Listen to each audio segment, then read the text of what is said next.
آه اللواء شيرين شمس أصبح مدير لمقر النادي في الجزيرة بدلا من مقدم محمد مركان، ده من خلال قرار مجلس إدارة النادي الأهلي. و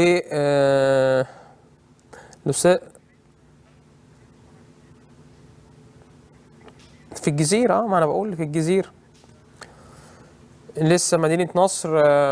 محمد مرجان اعتذر عن إدارة فرع الأهلي في مدينة نصر، والأستاذ شيرين شمس أصبح مديرا لمقر النادي الأهلي بالجزيرة، ده من خلال قرارات مجلس الإدارة.